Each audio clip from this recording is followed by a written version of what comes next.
Deus eterno, enquanto nos preparamos para ver este vídeo, pedimos tua orientação e iluminação, que cada palavra proferida seja um reflexo da tua verdade e amor. Capacita-nos a compreender profundamente os ensinamentos que serão compartilhados e a aplicá-los em nossas vidas. Que esta mensagem seja uma fonte de inspiração, fortalecendo nossa fé e renovando nossas esperanças. Amém.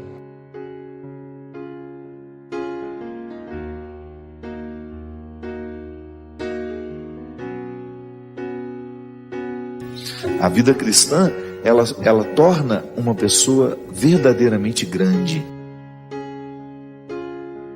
É impressionante como as virtudes cristãs qualificam a vida de uma pessoa. Você experimenta aquilo que há de mais sagrado em você. O mergulho em si mesmo, a oportunidade de descobrir as riquezas que Deus deixou em você e você fazer essas riquezas crescerem. O primeiro compromisso que você tem com o Evangelho é que esse Evangelho entre na sua mente, entre no seu coração e que ele lhe faça bem. Para que você seja um irmão melhor, para que você seja um esposo melhor, uma esposa melhor, um amigo melhor, um namorado, uma namorada melhor, seja qual for o papel. Uma mãe, um pai. Nós queremos o Evangelho, nós queremos ser cristãos, é porque nós acreditamos nos benefícios do ser cristão. Por isso que a gente estava dizendo que quando na nossa vida, nas nossas comunidades, a gente não percebe no outro essa vivência cristã, quando eu não sou também capaz de oferecer ao outro este Cristo que me habita, eu perco a oportunidade de tornar o cristianismo vivo. Eu perco a oportunidade de viver os benefícios do cristianismo, porque é tão mais fácil ser irmão do outro quando o Cristo é o nosso compromisso.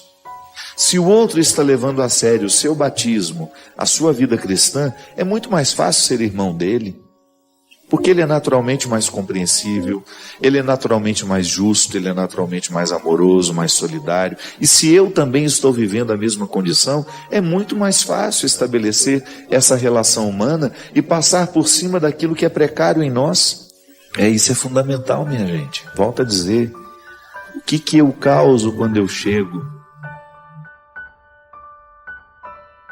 Eu levo as pessoas para Deus. Eu convenço as pessoas no meu ambiente de trabalho que a bondade é o melhor caminho. Mas como é que eu convenço? Falando? Não, é sendo bom. É não permitindo o engano. É não permitindo que alguém seja enganado. É nunca fazendo parceria com a maldade. É não puxando o tapete do outro. É não inventando histórias. É não mentindo. É não caluniando. É não fofocando. É sendo um construtor dessa harmonia, sendo um promotor da paz. É assim que eu vou convencer o outro. Essa oportunidade, sabe, de olhar para o passado e de não permitir que os erros sejam atualizados em nós, é uma oportunidade muito feliz. Eu não quero atualizar na minha vida os erros que fizeram com que Jesus se posicionasse contrário e que depois até resultasse numa sentença de condenação para ele. Senão a morte de Jesus foi em vão, o sacrifício de Jesus foi em vão. É claro que quando eu falo aqui, eu não estou condicionando, né? Em vão no sentido de eu, neste momento da minha vida, não honrar os motivos pelos quais o meu mestre foi sacrificado. A Eucaristia me configura ao Cristo. Isto é, me dá a oportunidade de ter em mim fisicamente, porque a Eucaristia você come, entra na sua corrente sanguínea. São significados belíssimos. A presença real de Jesus, tanto na palavra quanto no pão e no vinho, transformados em corpo e sangue de Cristo, nos dão a oportunidade de ter Deus dentro de nós. O mistério da encarnação continua em nós. Então eu saio da igreja, participei ali da missa, eu saio da igreja e levo o Cristo comigo. Isso é muito sério, né, minha gente? O Cristo vive em mim, Ele anda nos meus passos, Ele fala com a minha boca, Ele sorri com o meu sorriso, Ele olha com o meu olho. Então eu tenho a oportunidade de encarnar Deus na história. Eu levo este Deus por onde eu vou. É bonito porque quando eu me confesso, eu, no gesto de contar ao Padre, receber a absolvição dos meus pecados, é como se eu estivesse nascendo de novo. Como se eu estivesse ali, novamente recebendo o dom de viver, de reconstruir, de ir adiante. O sacramento, ele me absolve do passado, embora ele não me livre das consequências, né? Eu preciso continuar enfrentando as consequências dos meus erros. Mas eu tenho uma feliz oportunidade de nascer de novo. Seremos melhores por ser cristãos. Seremos bem melhores, porque o Evangelho nos dá muitas munições que passam pela nossa cabeça e pelo nosso coração, que são convicções que nos livram do egoísmo, da mesquinharia, da pornografia, da infidelidade. Eu, como um cristão, se eu vivo verdadeiramente, honestamente, os meus compromissos como cristão, eu sou uma pessoa mais fácil de lidar. É assim que eu vou evangelizar, dando testemunhos com a minha vida. Que isso é tão fundamental nos dias de hoje, a gente ter a oportunidade de transformar um ambiente que a gente entra, de ser um elo de transformação naquele ambiente. Por quê? Por causa das convicções religiosas que nós temos. Se essas convicções religiosas não geram atitudes, volto a dizer, estamos naquela mesma situação que Jesus condenou, que Jesus não aceitou e criticou profundamente. Eu não vou querer prejudicar o outro com a minha palavra, com a minha atitude. Eu vou prestar mais atenção naquilo que eu posso fazer de bom do que naquilo que eu posso fazer de mal. Aliás, eu vou retirar a maldade da minha pauta. Não entra mais na minha vida. Não quero que entre mais. Isso é viver a radicalidade do Evangelho. Por isso que eu dizia no início, que se eu perceber que a minha vida sacerdotal começou a ser um obstáculo à minha vida cristã, eu preciso fazer alguma coisa.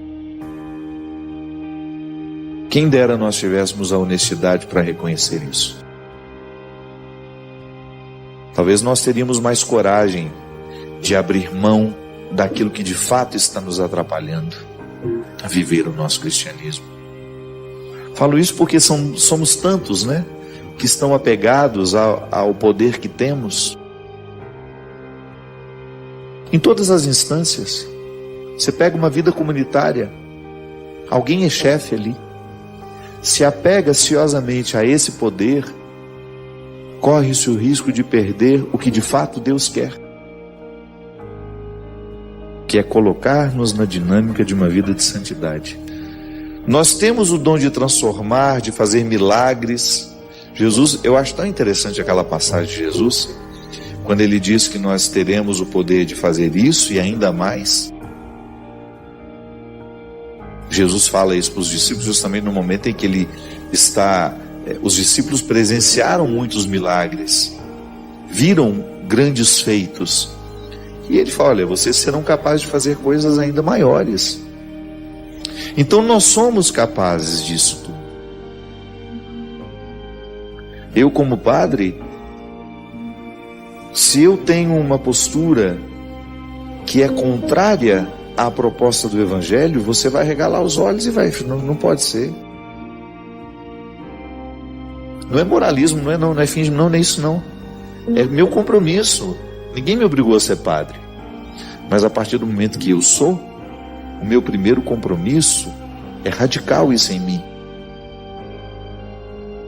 Não é ficar preso às regras, não. Porque senão daqui a pouco nós estamos voltando ao que Jesus condenou.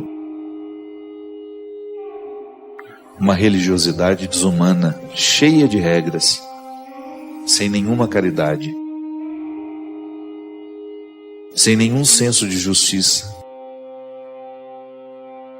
Nós vamos ressuscitar as práticas que fizeram Jesus morrer. Porque Jesus morreu também por questões religiosas. Ele criticou o sistema religioso do seu tempo, altamente legalista,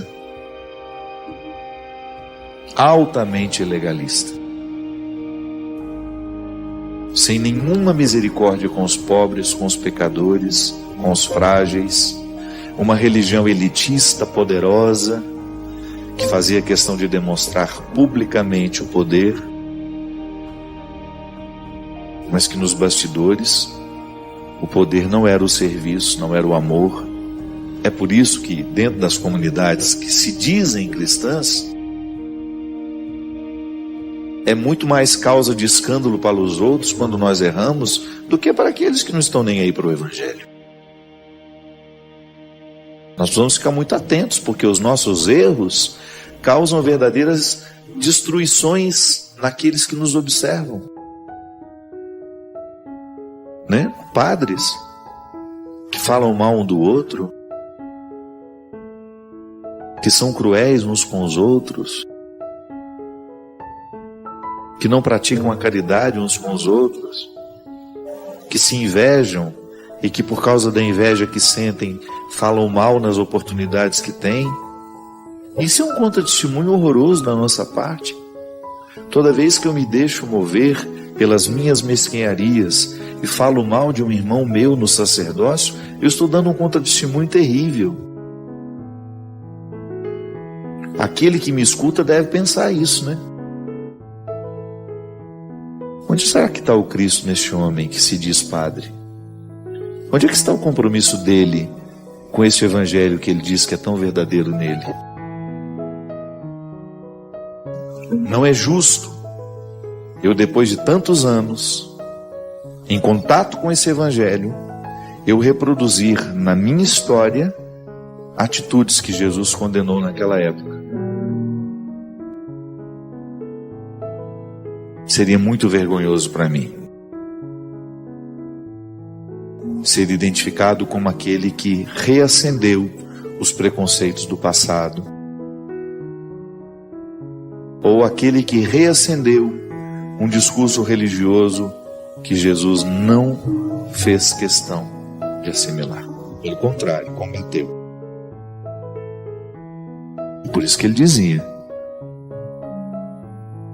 por isso que ele insistia tanto, que é no coração do ser humano que Deus mora, e é a partir deste coração que Deus se manifesta, e todo e qualquer testemunho de Deus passará pela coerência deste coração, que embora sendo fraco, auxiliado pela graça, possa viver os desafios de trazer Deus para a história através da nossa vida. É que o Cristo tenha a oportunidade de crescer na minha história, na minha vida, para que o meu sacerdócio não seja apenas no momento que eu estou no altar, Não, é em todos os instantes. No meu acolhimento às pessoas, no meu respeito àquele que passa por mim, na minha fila para entrar no avião, na fila para entrar em algum espaço, para estar com alguém, em toda e qualquer oportunidade. Agora, se eu não presto atenção nesse meu dia a dia, é possível que eu me entregue aos vícios e que eu vá viver da pior forma possível. E isso dizendo que sou um cristão. Então nós corremos o risco de voltar ao legalismo do Antigo Testamento, de perder a oportunidade de viver essa revolução humana que o cristianismo nos propõe. E aí, a gente se priva de ser esse poder mágico na vida de alguém.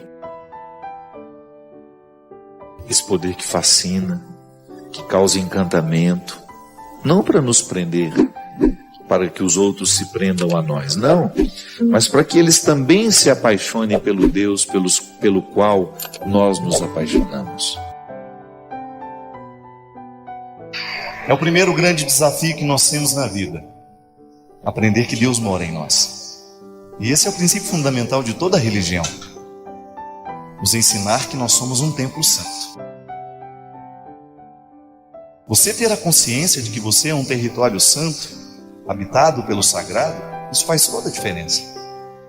Porque isso faz com que você modifique o jeito como você se interpreta. Já parou para pensar que muitas vezes nós damos errado na vida, ou não conseguimos alcançar os nossos objetivos, é porque a gente se interpreta errado. Quantas vezes você olhou com desprezo para você mesmo? Quantas vezes você não foi capaz de acreditar nos seus sonhos? Quantas vezes nessa vida você permitiu que o pior do outro viesse morar dentro de você, porque infelizmente você se assumiu assim, como sendo um território em que o outro faz o que quer? Quantas vezes na vida você sofreu justamente porque foi duramente traído? Quando você é traído, o que na verdade dói em você é essa identidade. Oh meu Deus, eu quero ser único. Eu quero receber o valor que eu mereço. Eu não quero que a minha identidade fique banalizada. A traição não é nada mais, nada menos do que você trair o significado do outro na sua vida, não é assim? E essa retomada de posse, minha gente. Acreditar em Jesus é você viver o desafio diário de você pegar essa parte que lhe cabe. É dele, mas está em você. Jesus deixou uma parte preciosa dele em você. Se chama dignidade. E a gente, no desafio de viver nos dias de hoje, onde as pessoas se banalizam tanto, onde as pessoas se traem com tanta facilidade, a gente precisa todos os dias, logo de manhã, olhar nos espelhos, onde a gente se reflete e a gente cantar isso para a gente mesmo. No meu interior tem Deus. Tem Deus. E não há nada nessa vida, ninguém tem o direito de entrar nesse solo sagrado que sou, banalizando. Se tiver que entrar na minha vida, se tiver que entrar na sua vida, terá que saber que no seu interior tem Deus. Que você até é um território sem fronteiras. Coração nem tem porteiras, mas quem manda aí? No meu interior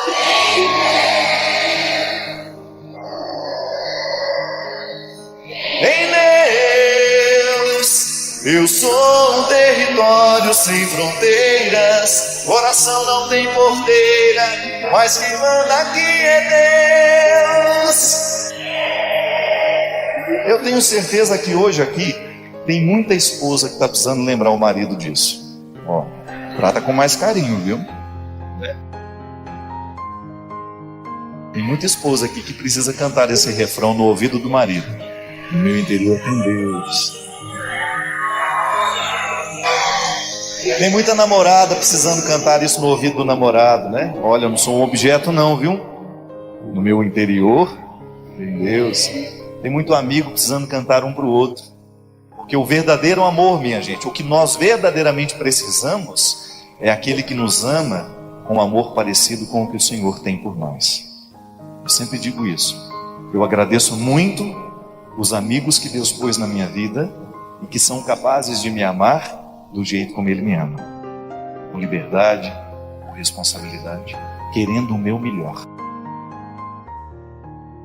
Se você descobrir alguém que te ama assim, querendo sempre o seu melhor, e ainda que de vez em quando tenha que puxar sua orelha por aquilo que você faz de errado, eleve as mãos para o céu. Você tem mais chance de dar certo do que aquele que não tem.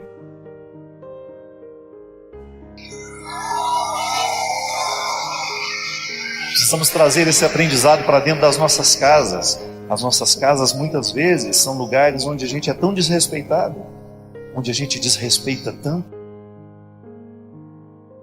No interior da nossa casa tem que ter Deus, senão a gente não dá certo. E a religião é essa oportunidade feliz que nós temos de levar adiante essa certeza de que Deus habita até mesmo o pior de todos os seres humanos. Eu sou um território sem fronteira, coração não tem porteiras, mas quem manda aqui é Deus, tudo é do Pai. Bem mais forte é o meu Senhor, que me curará. E quem aqui não precisa ser curado de vez em quando? Todo mundo, né? Eu sempre digo, minha gente, que o maior desafio de todos os dias, de todas as horas, é a gente saber lidar com a gente. Isso Deus nos ensina. O que Jesus fazia justamente na vida das pessoas era ensiná-las a conviver com elas. Porque a gente só pode dar certo na vida à medida em que a gente é capaz de conviver com a gente mesmo. Que a gente tem consciência dos nossos defeitos, dos nossos limites, das nossas possibilidades, a partir do momento que a gente sabe articular quem a gente é a favor. Para você ter condições de superar as suas fraquezas, para você ter condições de dar certo. Porque só para isso Deus colocou você no mundo, para dar certo, ser feliz, para conseguir amar e ser amado, para conseguir alcançar seus objetivos. E por isso vale a pena a gente se converter. Conversão é a oportunidade que a gente dá a Deus de nos ajudar a lidar com a gente. Porque no dia em que a gente aprende a lidar com a gente, em que a gente não se nivela mais por baixo, mas que a gente se empenha para superar cada dia, ninguém mais pode nos segurar.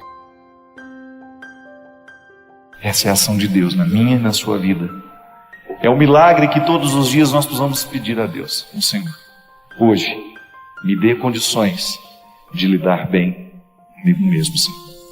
Porque se eu lido bem comigo, eu sou capaz de amar melhor os que estão do meu lado. Eu sou capaz de recomeçar os meus caminhos no momento do meu fracasso. Temos que aprender a cada dia os nossos fracassos. Canta comigo, meu povo. Tudo é do Pai,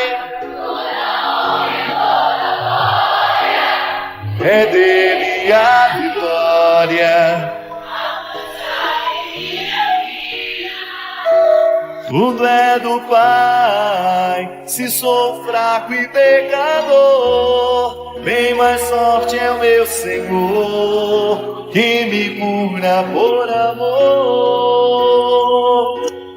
E toda vez que você sentir a tentação de desacreditar de si mesmo, toda vez que você achar que já chegou ao fim, que já não há mais o que fazer, recorde-se da palavra que Ele diz, que você tudo pode naquele. Onde é que você está indo? Está indo buscar a sua melhor parte ou está se contentando com aquilo que você já achou de você? Está indo buscar a coragem ou está se acomodando na sua fraqueza? Está indo buscar os seus sonhos ou está se contentando com os pesadelos?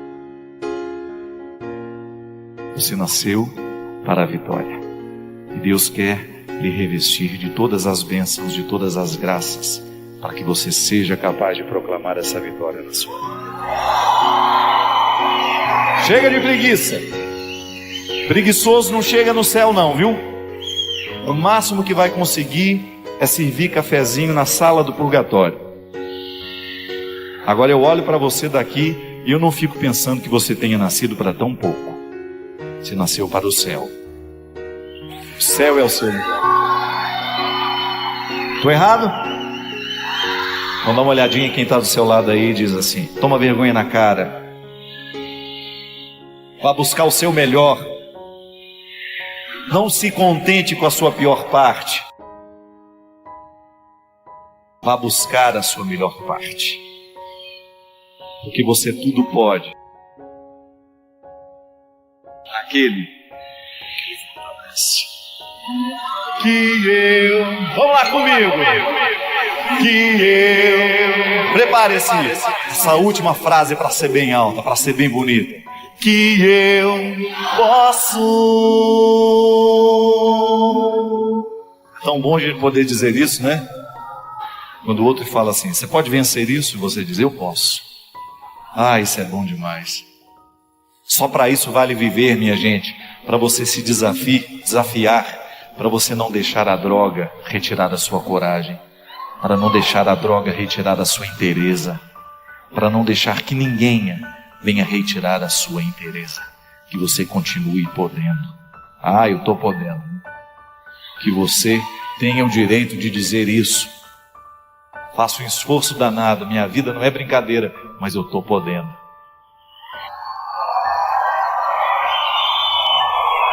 Coragem. Quem gosta de gente desanimada é o diabo.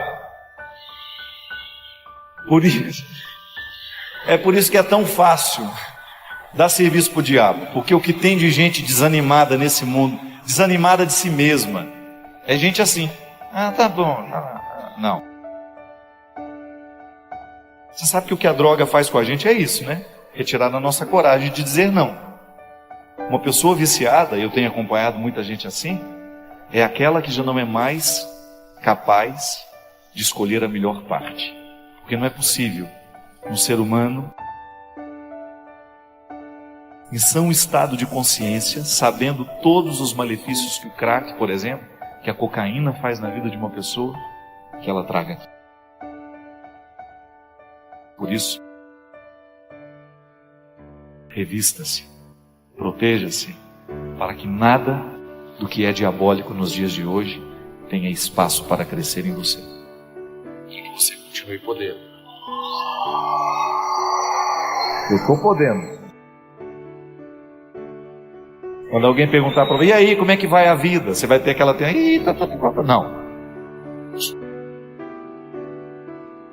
Você responde: olha, estou na luta, mas eu estou podendo. Que eu posso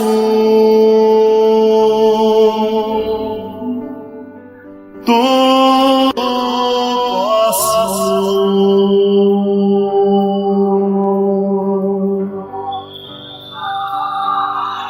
em Jesus.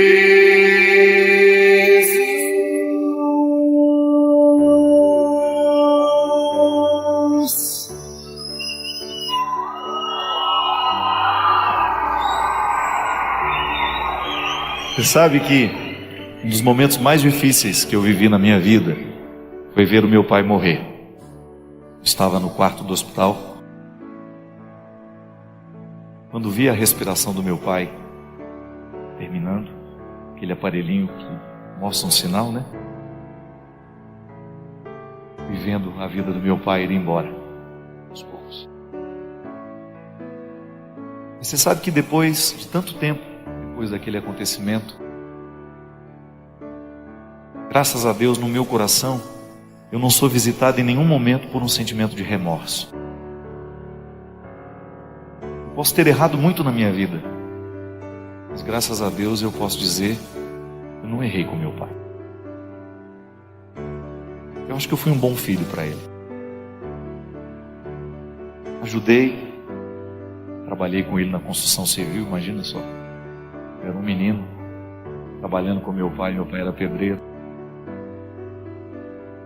Eu lá coando areia lá na construção, era um desastre, mas ele me ajudava a me sentir útil.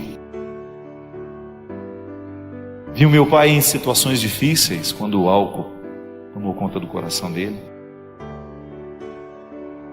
Tão difícil quanto vê-lo morrer, foi ter que buscá-lo uma vez na sarjeta, caído. Conseguia voltar para casa. Enfim, amar é você mergulhar nos mistérios do outro. É você ver o tempo passar e ao mesmo tempo você não perder o entusiasmo que você tem por ele. Eu acho que o verdadeiro amor é aquele que mantém o entusiasmo até o fim.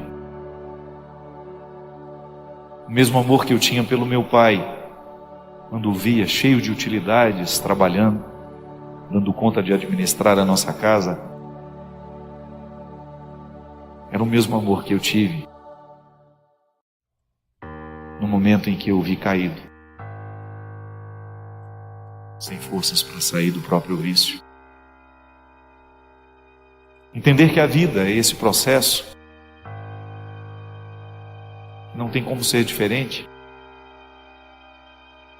e que é muito bom quando a gente é capaz de suportar a dificuldade do momento, sem que a gente jogue a pessoa fora, para que depois a saudade seja tranquila, como é a saudade do meu pai na minha vida. Eu não sei como é a sua relação com seu pai, não sei como foi, mas digo a você, vale a pena você se desafiar no momento da sua fraqueza, no momento em que você, de repente, quiser viver a comodidade de não amar direito, de esquecê-lo, e não perdoá-lo, estar ao lado dele no momento que ele precisa de você. Desejo que o amor, quando é bem amado no presente, ele é um travesseiro muito confortável para ser usado. Desejo que o seu amor pelo seu pai ultrapasse o tempo, que seja para a vida inteira, que ele seja uma saudade boa para você se recordar. Sua mãe está aí agora, não? Quero que você cante uma música para ela, pode ser? Sua mãe está em casa? Vamos pensar nela agora nesse momento. Mãe, uma saudade maravilhosa de si. Aproveite cada instante dessa mulher, porque ela é guardiã das suas memórias mais secretas, mais preciosas. Espera, minha mãe, estou voltando. Que falta faz pra mim um beijo seu. O vale das manhãs cobrindo as flores e um raio de luar que era tão meu incendeia minha alma.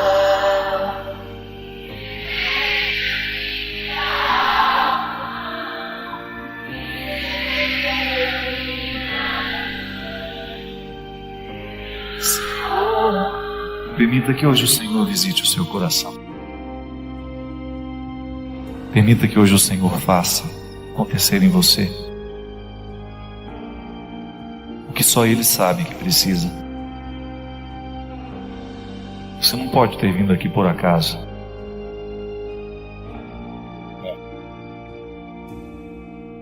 Deus te trouxe aqui por um motivo muito simples. Ele quer habitar o seu coração. Ele quer fazer parte da sua vida. não como um fardo a ser levado, mas como uma amizade a ser vivida. Hoje Jesus está batendo a porta do seu coração e deseja ser seu amigo. Hoje Ele quer mudar o jeito como você olha para Ele. Você que tantas vezes olhou com medo, com receio, ou até mesmo com desprezo, achando que Deus não cabe na sua vida. Hoje o Senhor te trouxe aqui para modificar isso. E entrando no seu coração, ter a possibilidade de aliviar os seus fardos daquilo que hoje é pesado em você. Permita que a ação de Deus hoje te liberte de tudo aquilo que é pesado na sua história. Permita que hoje a ação do Senhor faça em sua vida o mesmo que Ele fez na vida de Zaqueu, o mesmo que fez na vida de Madalena, de João. Modificou para melhor. Permita que o Senhor hoje enxugue a sua lágrima, que Ele cure dos traumas, que liberte dos vícios, que coloque esperança no coração desesperado, alegria no entristecido, saúde no que está doente, mas sobretudo amizade no coração que ainda não sabe ser amigo dele. Permita que hoje o Senhor visite a sua casa, a sua vida. Diga a Ele comigo. Visualize esse rosto do Senhor. Visualize esse rosto de Jesus diante de você, propondo amizade. Que você o leve com você, para que você seja mais feliz, para que você receba dele toda a força, toda a graça e toda a misericórdia. Hoje é Jesus diante do seu coração, olhando nos seus olhos, e propor amizade. Entra na minha casa, entra na minha vida, mexe com minha escritura, sara todas as feridas, ensine a ter santidade. Quero amar somente a Ti, porque o Senhor é o meu bem maior. Qual é o milagre que você hoje gostaria que o Senhor fizesse na sua vida?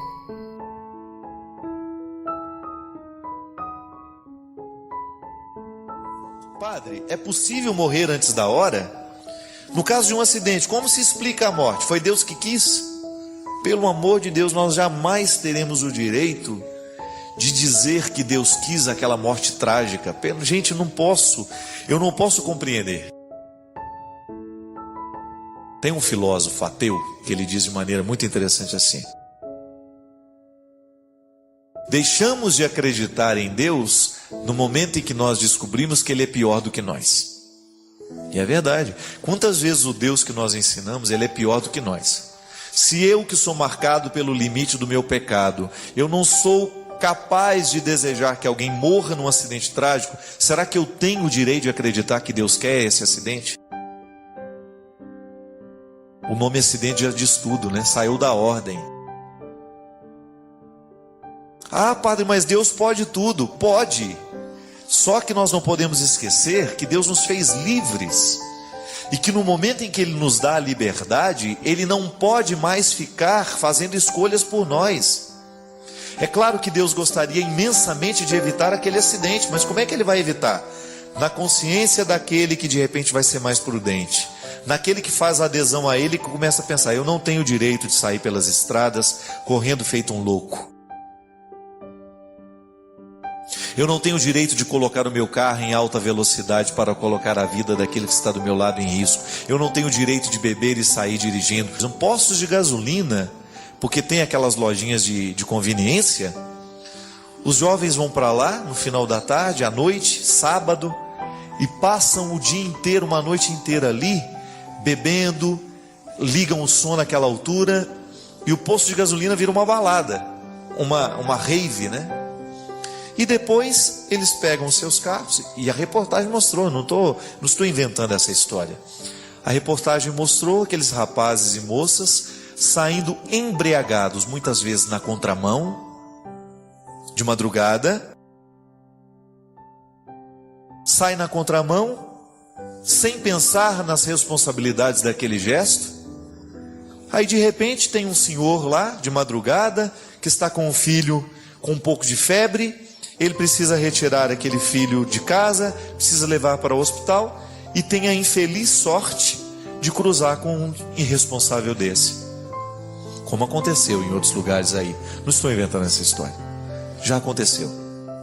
E acontece todos os dias por esse Brasil e por esse mundo afora. Aí um irresponsável, porque fez o que não devia, porque não respeitou as regras de civilidade. Isso é questão de civilidade, nem é de religião. Nem precisa passar pela religião. Você não precisa acreditar em Deus para você precisar respeitar as regras de uma sociedade. Que não se anda na contramão, que não se deve beber que não se deve beber e dirigir. São uma série de realidades. Aí esse infeliz bate no carro deste homem que está levando o médico para o médico, o filho que está com febre, um homem trabalhador, um homem que costuma respeitar as regras.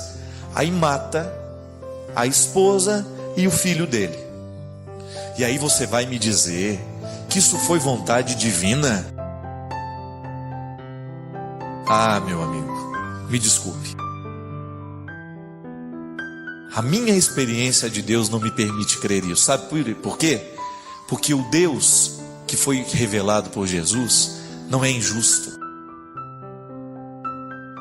O Deus que foi revelado por Jesus é um Deus que nos compromete com a vida o tempo todo, com a história, para nos colocar nos caminhos das responsabilidades que nós precisamos viver. É fácil dizer que foi vontade de Deus só para consolar o homem que ficou? Não. Este homem não precisa desse consolo. Este homem precisa de justiça, que alguma coisa seja feita neste país para que os valores sejam repensados. Os nossos pais já perderam a coragem de dizerem aos filhos o que é certo e o que é errado. Os nossos pais já perderam a coragem de chegarem lá, de trazerem para casa e de dizerem: você não pode fazer isso. É a crise dos valores, onde a gente confunde tudo, minha gente. Nós já não sabemos mais o que é certo, o que é errado, porque alguém está deixando de dizer. Esses meninos e meninas que saem nos seus carros embriagados, pode ser que eles estejam até cansados de saber que não podem fazer isso, mas ainda não estão fortalecidos o suficiente para mudarem a atitude. Ou porque alguém não chamou na responsabilidade, ou porque eles estão imaturos demais para terem os carros que têm e para estarem onde estão. E aí, vamos dizer que nós vamos morrer porque Deus quis? Não, é falta de vergonha na nossa cara de assumir a vida com a responsabilidade que nós precisamos assumir. Não é possível nós admitirmos uma sociedade que coloque os adolescentes para beber aos 15 anos. Essas organizações, essas raves, essas festas, esses são verdadeiros atentados à dignidade humana. Quando um ser humano entra ali às 15, numa sexta-feira no final da tarde, e ele vai sair de lá sem saber quem ele é na segunda de manhã. Esses divertimentos que nós oferecemos para os nossos adolescentes, se você permite que o seu filho vá, que ele frequente, que ele esteja, ou se você mesmo, em livre e espontânea vontade, ninguém precisa lhe dizer que você não deve ir, mas você precisa tomar o cuidado com as escolhas que você faz na vida. São os valores, minha gente. Você escolhe, você vai para lá, você vai ficar vulnerável a uma série de acontecimentos. Você vai ficar vulnerável ao próprio processo de destruição que esses lugares oferecem. Eu não consigo entender como é que uma pessoa em são estado de consciência quer estar num lugar desse. Para quê? Para se destruir, para se drogar? para viver o esquecimento dos problemas? Pelo amor de Deus, essa vida é curta demais para nós querermos esquecer dos problemas de maneira tão irresponsável. A melhor maneira de esquecer dos problemas é construir soluções para eles. E não é possível construir soluções para os nossos problemas buscando e aceitando as porções de morte que estão o tempo todo sendo servidas em bandejas de prata. São servidas de maneira bonita, são servidas de maneira interessante, atraente. Cuidado, a bandeja é de prata, mas a comida que se oferece é estragada. A bandeja de prata não salva a qualidade do que está sendo oferecido. Outro dia um amigo meu contando. E ele me conta já sabendo o que eu vou dizer, né? Fui numa festa que a cocaína era servida na bandeja de prata. Já ofereciam as fileiras assim, para que cada um pudesse se servir à vontade. E eu disse para ele, um pouco contraditório, né? Um metal nobre sendo usado para oferecer alguma coisa.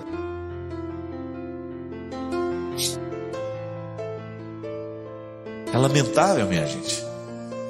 É lamentável que a gente veja os nossos jovens morrendo antes da hora e o pior, matando aqueles que deveriam viver um pouco mais para cuidar dos filhos.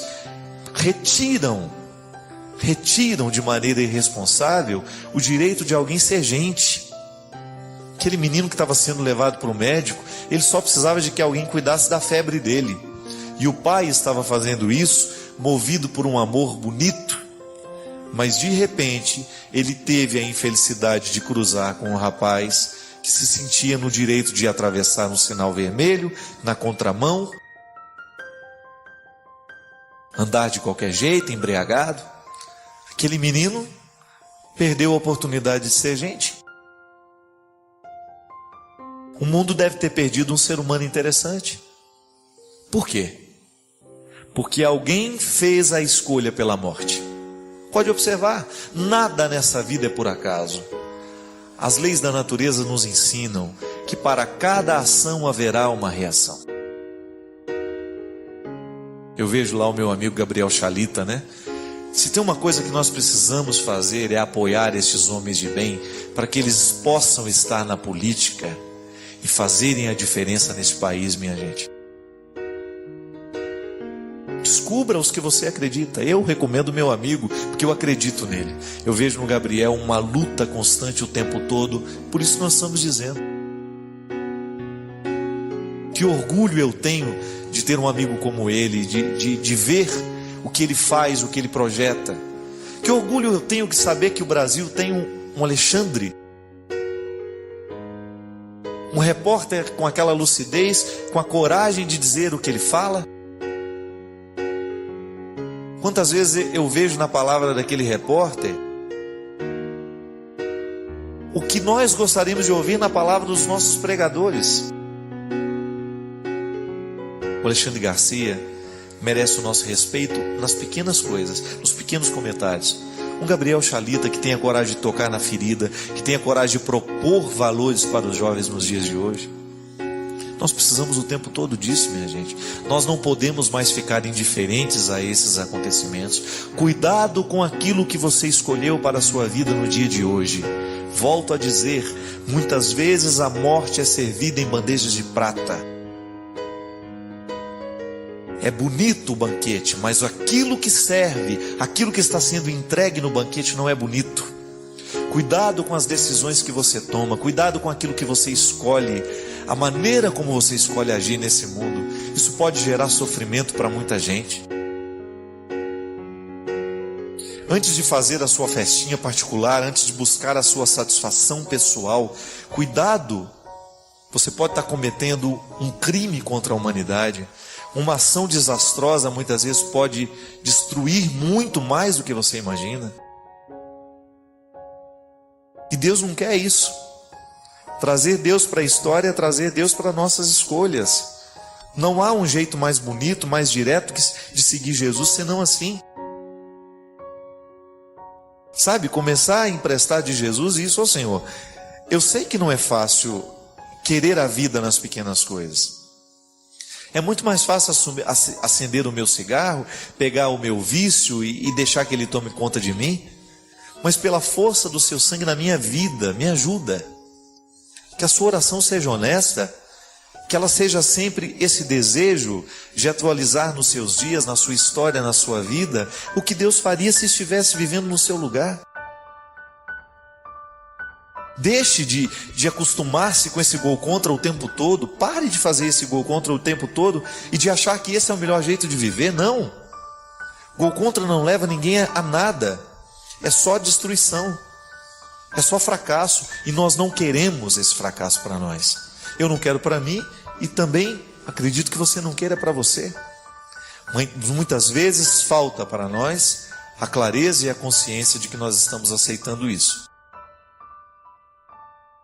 Aí você coloca a sua vida aí na mesa, a partir de tudo que a gente falou. Pode ser que nada sirva para você, mas pode ser que alguma coisinha sirva.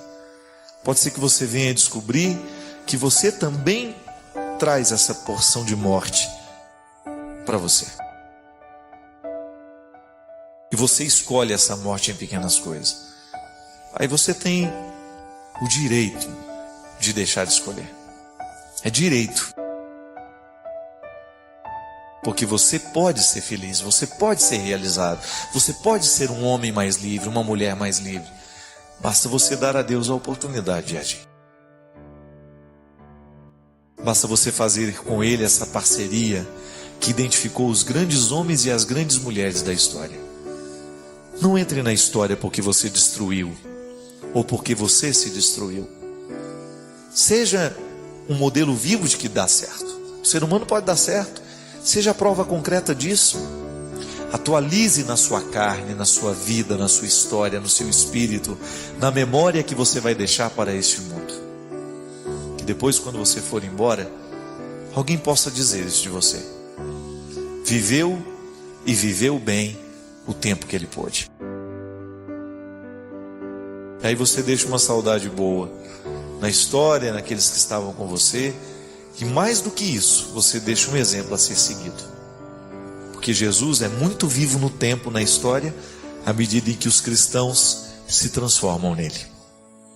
E aí Jesus é presente, está presente, pela força sacramental que já está, a presença real de Jesus no nosso meio através da Eucaristia, mas também nas pessoas que andam e que fazem o mundo ser melhor. Muito obrigado pelo seu carinho, pela sua atenção. Obrigado pela sua presença, pela sua participação. E eu quero pedir que a bênção do Deus Todo-Poderoso seja derramada sobre todos nós e possa conceder ao seu coração, nesta noite de hoje, a possibilidade de acertar o passo, de vencer esse desânimo, de reassumir a vida, de descobrir que não é para fazer o gol contra que Deus lhe colocou no mundo, é para vencer. Não se demore com os que estimulam sua insegurança, com os que instrumentalizam sua fragilidade. Cerque-se dos que estão comprometidos com sua evolução, porque a qualidade da vida emocional depende dos que escolhemos andar ao lado. Às vezes é muito fácil a gente se acostumar com uma ambiência emocional desfavorável. O que é uma ambiência emocional? As pessoas que de alguma forma nos influenciam. Quem faz parte da sua ambiência emocional? Aqueles cuja palavra pesa sobre você. Aqueles cuja opinião é importante para você. Aqueles que você, no dia a dia, divide a vida, seja no trabalho, seja na vida emocional, seja na família. Às vezes nós nos acostumamos com uma ambiência emocional desfavorável. É aquela pessoa que nos critica o tempo todo, parecendo querer o nosso bem. Não. Crítica em excesso nos fragiliza. E a gente identifica facilmente quando uma crítica está a nosso favor. Às vezes a pessoa nos critica com desdém, com satisfação, de nos diminuir, de nos humilhar, e quer que a gente acredite em sua boa intenção. Não é assim que funciona.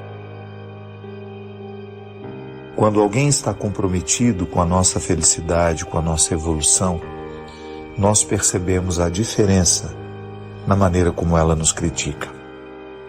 É uma crítica envolvida em tanto amor, em tanto cuidado, que nunca nos ofende, por mais que nos desinstale. Às vezes a crítica do outro nos desinstala, mas não nos ofende. E às vezes a crítica somente nos ofende. E ao invés de nos motivar a ir além, ir adiante, não, ela nos paralisa, porque nos coloca num estado emocional que não favorece o crescimento. Portanto, fique atento. Só dê ouvidos a quem te ama. Só preste atenção, só ouça os que de fato estão comprometidos com o seu crescimento. Eu sei que às vezes o resultado da perturbação emocional em nós é a nossa incapacidade de reconhecer o que precisa ser modificado. Você pode observar que toda vez que nós estamos emocionalmente perturbados, nós perdemos muita capacidade de perceber o que nos faz mal. Aliás, é até uma consequência do pecado em nós, né? Parece que tudo vai ficando mais volumoso. Quanto mais a gente peca, quanto menos condições a gente tem de sair do pecado, mais o pecado vai construindo as suas moradas dentro de nós. E as moradas do pecado, elas nos desabitam. Ela faz um efeito contrário. Nós habitamos o pecado, mas ele tem o poder de nos expulsar de nós. A gente sabe que na psicologia, terapia, é um processo de reintegração do ser humano consigo mesmo. É o primeiro passo da terapia. Uma boa terapia vai nos deixar mais integrados em nós. O que é ser integrado? É você ter consciência das suas fragilidades, das suas possibilidades, e você saber articular. Você saber lidar bem com você. É isso que a gente faz, é terapia. Os psicólogos, os psiquiatras, eles são especialistas de, por meio de uma conversa ou até uma medicação, que às vezes falta a química do bem-estar em nós, que nos prejudica em lidar com a gente. Então, esses profissionais, o padre, o pastor, os líderes religiosos, quantos já conseguiram trazer harmonia ao seu coração? Por quê? Eles modificaram a maneira como você pensava e como você sentia. Eles lhe ajudaram, por meio da palavra, expulsar ou destruir as habitações que você construiu para aquilo que no seu comportamento. Às vezes eu fico impressionado de ver como falta sentido para a vida. E o que é o sentido da vida, minha gente? É aquilo que dá amarra, né? Que dá liga. É aquilo que faz a gente todos os dias ter vontade de levantar, de viver, porque um sentido está costurando a gente por dentro. E o sentido da vida, na vida do cristão, é um sentido diretamente ligado a Jesus. Eu aprendo com Ele o tempo todo. Eu vivo com Ele a minha experiência de ser quem eu sou, de me equilibrar, né? Para eu não ser tão desarmonioso onde eu vou. A violência nasce justamente no momento em que as desarmonias humanas prevalecem. Às vezes a gente se desequilibra por muito pouco. Já observou isso? Às vezes você se desequilibra muito pouco, por muito pouco. Uma dificuldade que você enfrenta e parece que tudo perdeu sentido, parece que nada mais vai para frente. Isso é um perigo muito grande. Despreparo.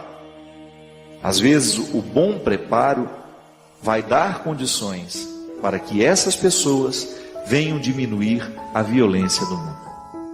E aí eu falo de todo tipo de violência, que é essa violência física, de alguém que vai e agride o outro que retira a vida, mas também essas violências veladas, que são as violências comportamentais, quando você começa a objetificar uma pessoa, quando você não tem o mínimo respeito por ela, quando você explora o trabalho do outro, quando você mente para o outro, quando você o engana, quando você trai, quando você é infiel.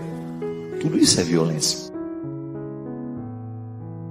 E ouso dizer que a violência do corpo, essa dói na hora que acontece.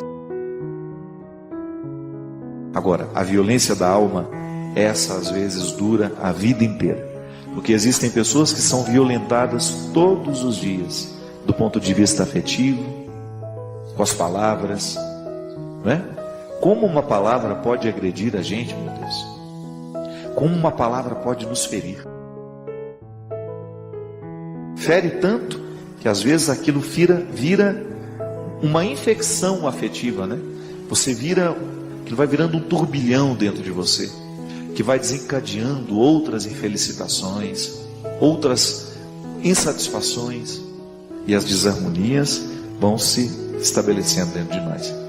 Então eu acredito que o grande esforço nosso para diminuir essa violência e dar a Deus esse lugar que sempre foi dele e deve ser, é justamente a gente tomar consciência de que o primeiro lugar de onde Deus é retirado é o meu coração e é o seu. Então, se ele é o lugar, se o meu coração é o primeiro lugar de onde Deus é expulso, ele precisa ser também o lugar onde Deus é recolocado. Então, ao assumir com Deus este compromisso de ser um cristão, eu coloco Deus no comando dos meus afetos e eu faço de tudo para que as minhas atitudes sejam equilibradas. Que é muito ruim quando a gente é desequilibrado, a gente acaba afastando as pessoas de nós, a gente acaba gerando solidão para nós mesmos, e no nosso desequilíbrio a gente estabelece, né, um processo que vai nos infelicitando muito. Eu acho que vale a pena a gente todos os dias ter esse cuidado. Hoje eu quero reharmonizar o que dentro de mim está precisando, aquilo que está desordenado, para que eu volte a ter o direito de me alegrar. Tem visto como a gente tem sido intolerante, né? Na palavra, a comunicação se realiza. No silêncio, ela se completa. Pois a compreensão se concretiza a partir do silêncio. Há poder em ambos e a sabedoria é usar bem esses dois tempos da comunicação. Dentro de uma composição, as pausas são tão importantes quanto os sons. Uma boa orquestra é aquela que executa bem as dinâmicas das pausas e das continuidades. Mesmo no silêncio da pausa, a canção continua. Não diga as coisas com pressa. Mais vale um silêncio certo que uma palavra errada. O poeta mineiro Carlos Drummond de Andrade recomendava aos poetas: convive com os teus poemas antes de escrevê-los. Tem paciência se obscuros, calma se te provocam. Espera que cada um se realize e consuma com seu poder de palavra e seu poder de silêncio. A recomendação do poeta é sábia e pertinente. Um poema só é bom, se maturado na sementeira do silêncio. Antes de se tornar palavra, a poesia é a experiência de vida silenciosa. Os artistas sabem disso, e nós precisamos aprender. Demora naquilo que você precisa dizer. Livre-se da pressa de querer dar ordens ao mundo. É mais fácil a gente se arrepender de uma palavra dita do que de um silêncio. Palavra errada na hora errada pode se transformar em ferida naquele que ouviu, também naquele que disse. Há muitos momentos da vida em que o silêncio é a resposta mais sábia que nós podemos dar a alguém. Na pressa de falar, corremos o risco de dizer o que não queremos. E diante de tudo o que foi dito, nem sempre temos a possibilidade de consertar o erro. Palavras erradas costumam machucar para o resto da vida. Já os silêncios certos, esses possuem o dom de consertar. Por isso, prepara bem a palavra que será dita. Palavras apressadas não combinam com sabedoria. Os sábios sempre preferem o silêncio. E nos seus poucos dizeres está condensada uma fonte inesgotável de sabedoria. Não caia na tentação do discurso banal, da explicação simplória. Queira a profundidade da fala que nos pede calma. Calma para dizer, calma para ouvir. Uma regra interessante para que tenhamos uma boa compreensão de um texto é justamente a calma. Só assim podemos adentrar nos significados que o autor quis sugerir e, consequentemente, mergulhar no mistério do seu texto. Leituras apressadas podem fomentar equívocos. E equívoco é uma espécie de desentendimento entre o que escreve e aquele que lê. É uma forma de obstáculo para a compreensão da linguagem. Na comunicação verbal cotidiana, isso sempre acontece. Dizemos e não somos compreendidos. Diante do impasse, duas realidades são possíveis. Ou alguém disse com pressa, ou alguém escutou sem atenção. Dizer e ouvir requerem silêncio. Só diz bem aquele que pensou antes no que iria dizer. E ouve melhor aquele que se calou para escutar. A regra é simples, mas exigente. Por isso hoje, neste tempo de palavras muitas, queiramos a beleza dos silêncios poucos. Eu sei que muitas vezes nós somos vítimas das palavras malditas. Não são poucas as vezes em que palavras malditas chegam até os nossos ouvidos. Uma palavra pode ser maldita por causa do conteúdo que ela tem, ou então por causa da forma. Hoje eu estava lendo um texto, coincidentemente, falando da música das palavras. E o escritor estava dizendo que para cada palavra há uma música diferente que nós podemos colocar nela. De maneira que você pode dizer uma coisa muito dura a alguém, mas você colocar uma música que faça bem ao ouvido de quem escuta. Então a pessoa escuta aquela palavra dura, mas com uma música bonita. Talvez tenha sido isso que Jesus soube fazer o tempo todo. Jesus dizia coisas muito duras, mas a música das palavras de Jesus era extremamente sedutora. Porque ele sabia muito bem que não adiantava dizer as coisas sem musicalidade. Não adianta nada a gente dizer as coisas com braveza. Não. A gente será muito mais bem entendido se a gente buscar uma música suave para colocar a palavra dura. Você experimenta isso na sua vida todos os dias. Quando você precisa dizer alguma coisa de muito sério aos seus filhos, e às vezes você não sabe nem por onde começar porque você tem medo do conteúdo que você vai dizer. O conteúdo é duro, é de exigência. E os nossos filhos não estão muito acostumados a serem exigidos. Eles entraram nessa mística do mundo de hoje, nessa tendência do mundo de hoje, de que tudo tem que ser muito simples, tudo tem que ser muito fácil e rápido. E educar os filhos muitas vezes requer um discurso duro, exigente. Então você vai descobrir junto de Jesus que é possível dizer coisas duras com musicalidades atraentes. É isso que fazia com que as pessoas parassem para prestar atenção no que Jesus tinha a propor. O reino de Deus que Jesus propunha não era coisa fácil, não era coisa simples. Dá trabalho construir o reino. Mas ele construía de um jeito tão terno que as pessoas esqueciam a dureza da palavra e se prendiam na música que envolvia aquela palavra. Minha gente, muitas vezes o que a gente faz de errado não é o que a gente diz, mas é como a gente diz. É a música que a gente coloca na frase. Pode ser que hoje você tenha ferido alguém com aquilo que você disse. Pode ser que hoje você tenha sido ferido por alguém com aquilo que você disse. E talvez você não tenha errado naquilo que você disse. Você tinha razão naquilo que você disse. Você estava certo ao reivindicar o que você reivindicava ou ao dizer aquela verdade que você disse. Mas talvez você não tenha escolhido o melhor jeito de dizer. Talvez você se perdeu na pressa, na raiva, na ira. É estranho, mas na vida a gente perde a razão quando a gente fica bravo.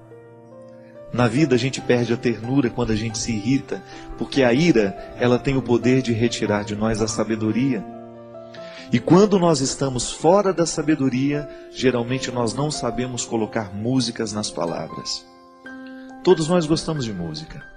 Todos nós gostamos de ouvir aquilo que entrou um dia dentro do nosso coração, nos fez bem. Por quê? A palavra veio com música, ela não veio sozinha.